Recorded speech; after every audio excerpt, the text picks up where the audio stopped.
Good evening, everyone. Are you still awake? Okay, alright. Before anything else, let us take a moment to honor the incredible teachers and advisors who guided us through those formative years. Sir Conde, Ma'am Belly, Rigor, Miss Madam Makato, and Madam Solis. Yeah. Okay. Thank you for your patience, wisdom, for believing in us, even we don't believe at that time to ourselves. And of course, massive shout out to the organizers. Your hard work, creativity, dedication have brought us all together tonight. You made this night possible, and for that we are forever grateful. To the anonymous donors too. So thank you. You know yourself. So I don't want to mention your names, but you know who you are. So thank you so much. And of course, to our MC for tonight, Miss Madam Bilog and Miss Sir Mr. Martinez and the band. Thank you. I know you sacrificed this night. You have your own gathering, but despite that, you are here. So we really thank you and really appreciate it. And now, to my fellow batchmates, class of 1994, Sampaguita! Yes! Maybe we are a little grayer, little wiser, and maybe a little slower. But tonight, we are as young as we've ever been. Mabuhay tayo lahat. Okay? Okay. I have a confession. Yes. When I first saw the program sent to the messenger, I saw my name. I thought probably I'll just stand and award something. But I was surprised when my Auntie Chris handed me over the program. So I saw the name of Attorney Bernie June, Lori. Then I saw my name, Pablo M. Macarete Jr. It says, Words of Wisdom. That was like December 18th. I took BS Applied Mathematics because I don't like public speaking communication. So, I can relate to Ma'am Makato. Ma'am Makato is like one of the best teachers. Every time, it's like effortless for her to talk in front. Yes. Actually, to all of them, they're the best. That's why look at me now. So my point is, she's still nervous, right? Just imagine the agony and myself. I did study. I thought one of my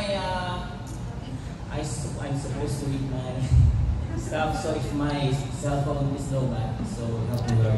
I just speak from my heart.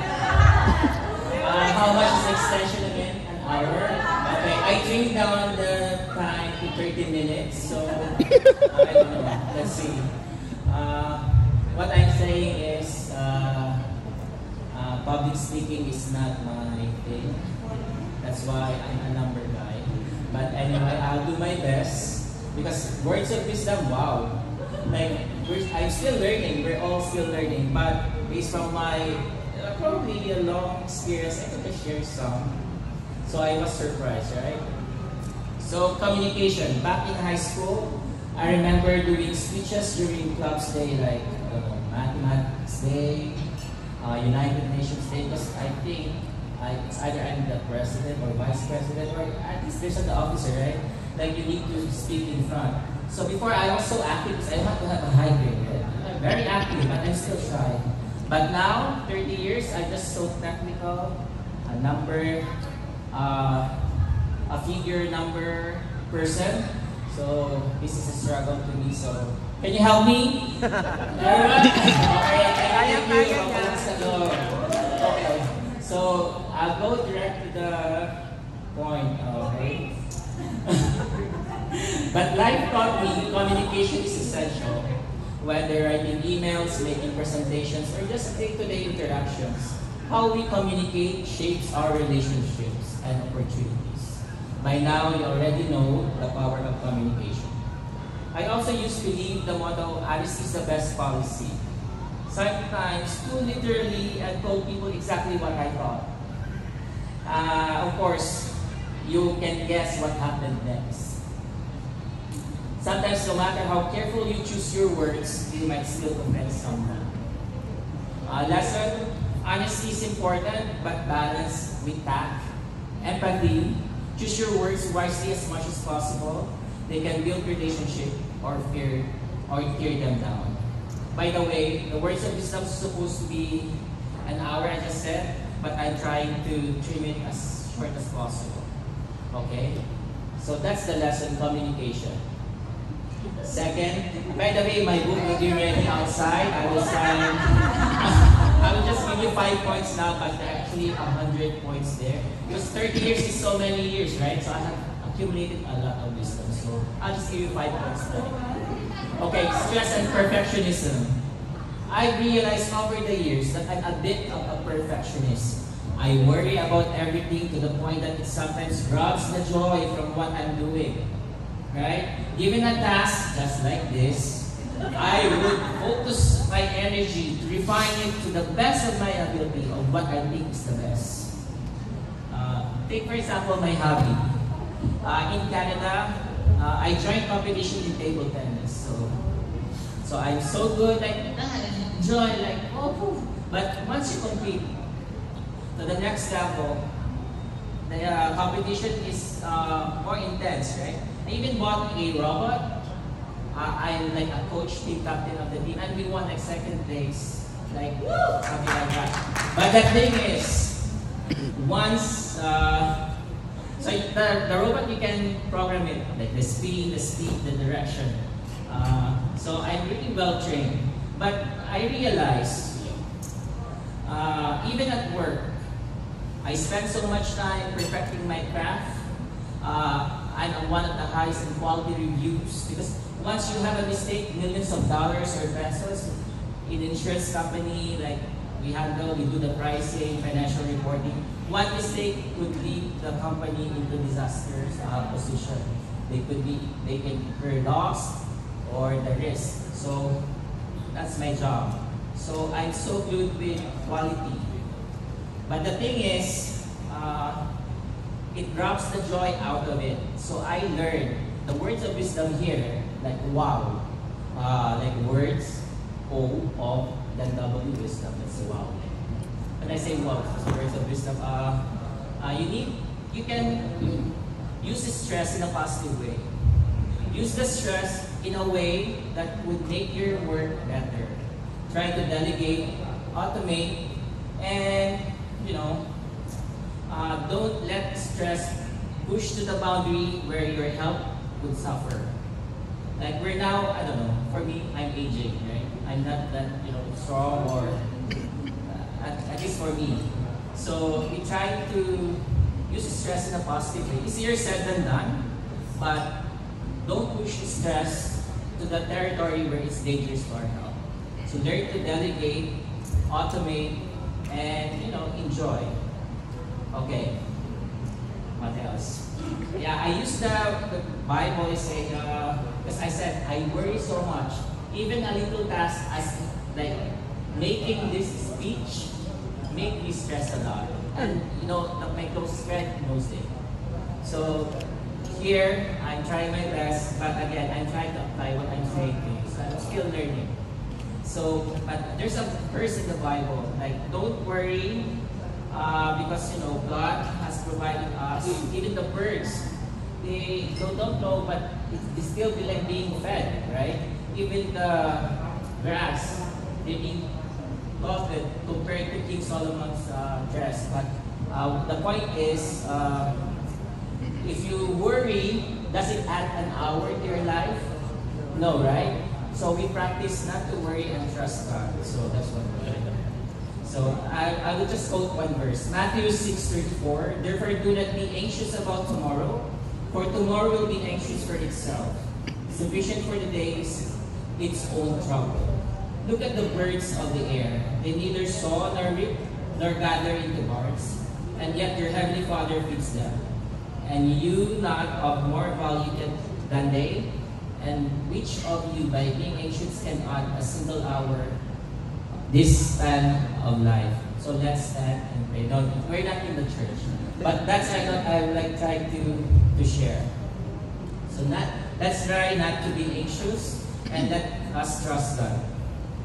Of course, we do our part, we do our best, but not to worry. Okay? And be inspired.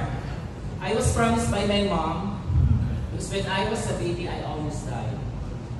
So my mom did a panata, like when Jong Jong, like I probably there was no name there. My nickname is Jong Jong. So Pablo Jr. Probably my mom said, God, please let this baby live, but when he grow up, he will be a priest. But the problem is, when I look at my pretty classmates, female classmates, I said, okay, goodbye, being a priest. So because being a priest would be a celibate look at me. So I have so many crushes in elementary and high school. Yeah. I'm like a torpe, you know, I'm like a simple looking, so it's very painful for me because I just stand and appreciate from a distance. But I use them as an inspiration. I use them, my parents, the teachers, and of course being like not a well-off family, like we try and strive, right? But I use the force or being inspired, like even simple like crushes in high school, to study while listening to FM love songs like Air Supply, what else?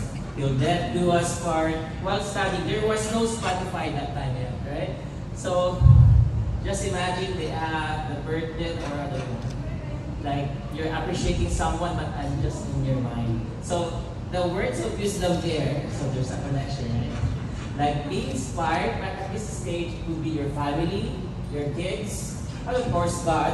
Like for all we do it for the glory of God. Right? Amen to that? Are you still okay? Alright. I'm now on my 4th out of 20 points. I'm almost done, don't worry. So be inspired. Find your passion. Now it will be your parents, so God be the glory of it. Social media. Have you experienced like or think more common nowadays that we are glued to our phones? They could be your car key, your smart home, or whatever. It's your window to the world. However, sometimes we talk to someone like this, like, hello dear, nagsain ka na ba? But you are looking at your phone, right? So, my lesson there is, okay, while talking, we are glued to our phones. By the way, the true Canadians, like, we test him to do household chores. As my oldest brother, Kuya Val, say, magluto ka na dyan, maglaba ka ni dyan, maglinis ka ni dyan, at maghugas ka na or dishwasher. But anyway, that's the life in Canada. You do your work, you can hire someone, but it could be half of your salary or 1/3 will go there. So, yeah, so social media is a powerful tool if used wisely, but it can also distract us from what's truly important. I've also realized that sometimes we pay more attention to our phones than other people sitting in front of us. In our busy lives, we should cherish every moment with those in front of us. So the lesson, I think, would be strike the right balance. Social media and gadgets are great tools, but don't let replace real-life connections. Pay attention to the people around you. And strike the balance is the key. Okay. Have you tried like driving with your spouse? Sometimes, okay, left. Stop.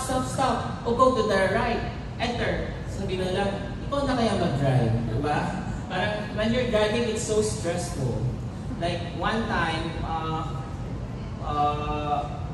our first kid, pregnancy, we went from we're going home from the beach, right? Then slowly I was drifting on the side, feeling sleepy. So we made a rule. Like if you're sleepy, it's either you stop or you let someone talk to you. So sabi ko sa wife ko, okay, let's make that rule. Kung isa nakaantok, magkukwento yung isa. Then, I love making rules because I'm so systematic and I don't know, that's my thing. So one day, I have the opportunity to apply it. So sabi ko sa wife ko, tawag ko effort. Effort, naantok ako. Then my wife said, okay, ano gusto mong gawin ko? Sabi niya. Sabi ko naman, di ba, may usapan tayo, pag yung isang tao ay naantok, magkukwento yung isa. Sabi niya, matari kasi yung wife ko. Sabi niya, so anong gusto mong ikwento ko? Di ako naman, high blood. My heart start like beating, I can feel the heat. I'm not high blood, like frustrated.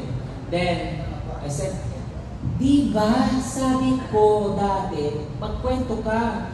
Then, annoyingly, she said, o di ba, it worked, high blood ka na. So, yeah. So, yun yung reason na isa. So, instead of you arguing, try to, what can we learn, right?